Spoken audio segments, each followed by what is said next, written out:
Hey, best of U.S. agents out there.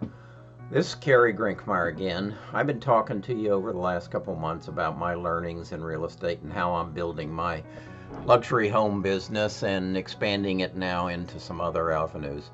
Today, I want to step back a bit and share some of my thoughts relative to my prior career as a financial advisor. So, right after this, if you're interested, hang with me.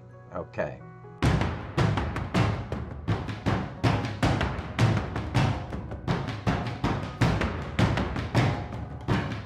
As I said, for about 15 years, I was a financial advisor. I built one of the largest financial planning firms within the Ameriprise system and sold it in 2005 and then retired.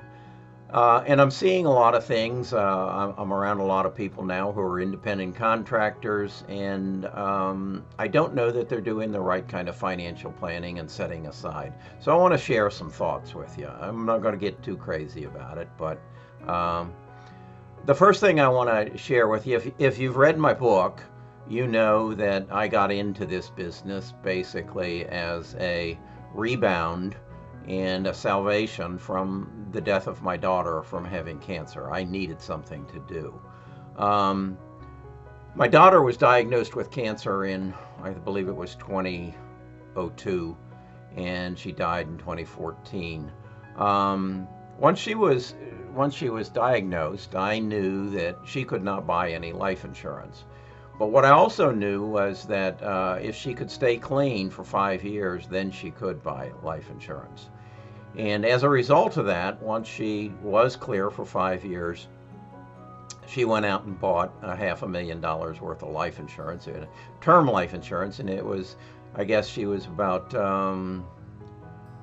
maybe 32 at that time. So it was pretty cheap, and it was there to protect her because she was actually the primary breadwinner of her family. Um, and why I'm sharing that is I think it's important. If you're a real estate agent and you're making money for the family, and maybe you're a secondary provider, and I know the majority of the people in real estate are female, and you're a mother, you're a valued asset. And if you're not around, there's a lot of suffering that's going to take place. I lost my mother when I was 8 years old. My father, I was one of three boys, and he was under a rock. He it was in 1953, I believe, and of course back then nobody had any life insurance. But I guess what I want to share with you is the importance of doing some financial planning. The other thing that's driven that home to me is I have three listings, or I've had three listings this year that are over $1 million homes. One of them's up in the $3 million range, of widows. In all three of these cases, these widows are in a bad spot because their husbands died, left them without any life insurance, left them with screwed up investment plans, and put them in a real bind, that they have to get rid of the home, and which they don't need. One person in $1 million or $3 million home, they don't need it.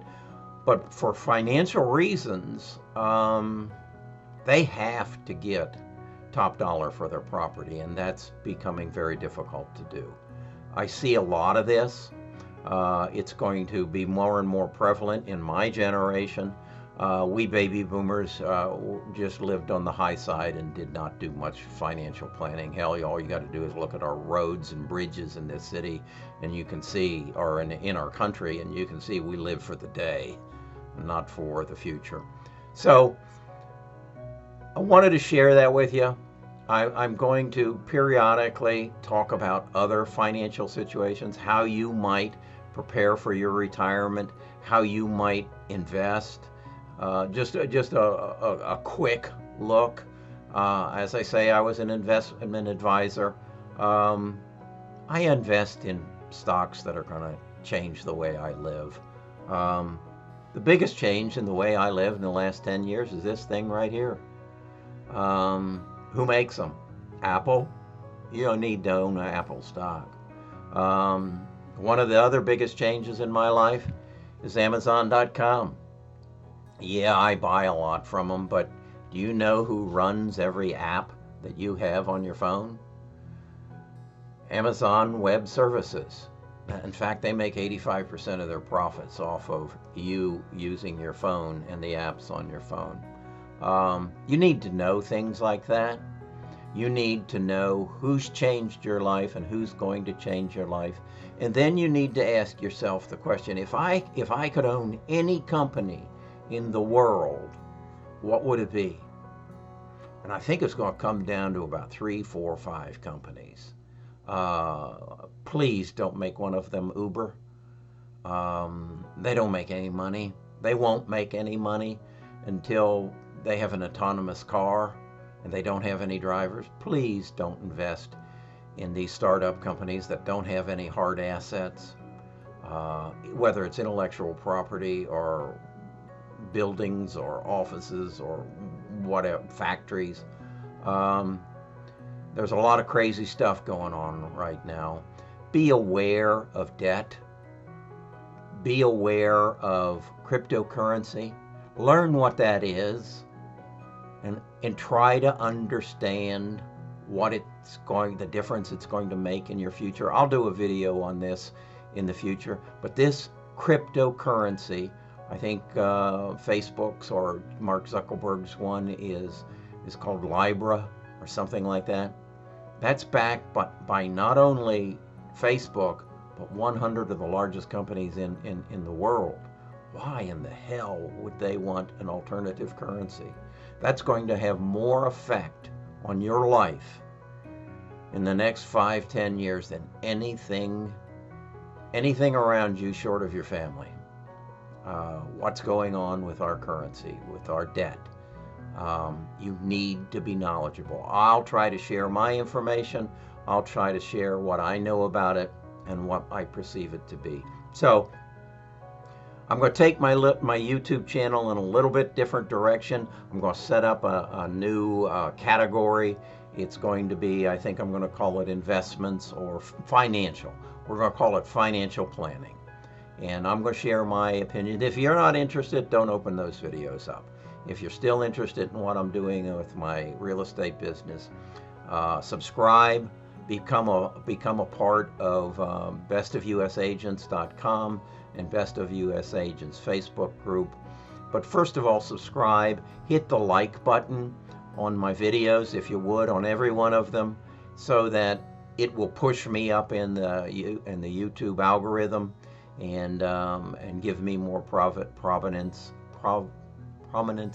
so that I can help more people in their real estate business and hopefully in their financial affairs as well. Okay, that's been plaguing me a bit. I had to get it off my chest, and so it'll be under financial planning. Take care. Go out and sell a house today. In fact, I'm going this afternoon to shoot a video. In fact, if you saw my video where I stood in front of the house and told this lady that I could help her, and then I told you in a subsequent video that I got the listing. Well, today we're going out to shoot the video, and tomorrow one of the people I showed another one of my large houses to, and they didn't buy it, is coming to see this one. And that just goes to prove you need to show up for every one of your showings, and you need to be involved and create a relationship, not only with the buyers that are coming, but with the buyers' agents. And that's how this is happening. This agent called me, asked me some questions because we weren't able to sell the other house to him, about it, and said, Kerry, when can we get in to see it? You need to show up for every showing and know who you're dealing with and know who your future buyers are. Because think of it, there aren't that many big home buyers. There aren't that many luxury home buyers in any market. If you know them and you have a way to reach out to them through their agent or directly, you've got an advantage. Okay, enough of that. I'm approaching 10 minutes on this video, and We need to keep it down. All right, financial planning, subscribe, like, and you know the rest.